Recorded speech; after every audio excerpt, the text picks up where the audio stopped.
Baptism ఎందుకు తీసుకోరు తెలుసా? అంటే నీటి బాప్తీసం ఎందుకంటే అది ఎక్కడి నుంచి వచ్చిందో తెలియదు, కానీ బాప్తీసము తీసుకునే వరకు ఎన్ని పాపములు చేసినా దేవుడు తుడిచివేస్తాడు. కానీ నీటి బాప్తీసము తీసుకున్న తర్వాత అన్ని పాపాలన్నీ కూడా ఆయన లెక్కలోకి తీసుకుంటాడు, జ్ఞాపకం ఉంచుకుంటాడు, ఇంకా ఎక్కువ శిక్షిస్తాడు అని. విన్నారా ఎవరైనా? చాలా మంది అందుకనే బాప్తీసం తీసుకో. ఎగ్జామ్స్ అయిపోయాక తీసుకుంటాము, పెళ్ళి అయిపోయాక. ఎందుకు అంటే అప్పటి వరకు ఎన్ని పాపాలు చేసినా, ఎంత కాపీ కొట్టినా పర్వాలేదు, దేవుడు బుక్ లో రాసి ఉండడు.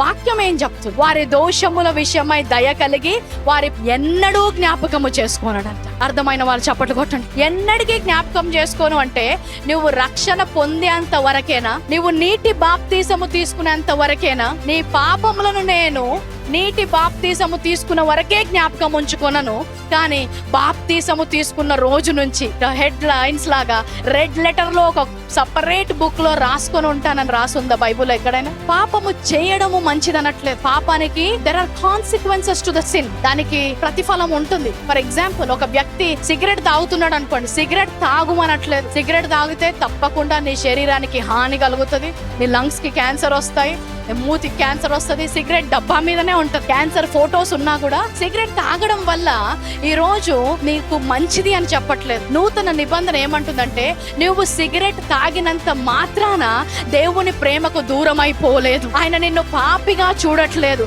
ఆయన తన బిడ్డగానే చూస్తున్నాడు. ఆయన నీపై ఉంచిన దృష్టి, ఆయన నిన్ను చూసే చూపులో ఎలాంటి మార్పు లేదు. ఆయన పాపంపై విజయాన్ని ఇచ్చాడు. నమ్మి ఆ విజయంపై నడవడానికి ఆయన కృప యొక్క సహాయం తీసుకోవాలి. కానీ నేను పాపంలో ఉన్నానని ఆయన నుంచి దూరంగా పారిపోవడంతో ఎన్నడూ పాపాన్ని జయించలేవు.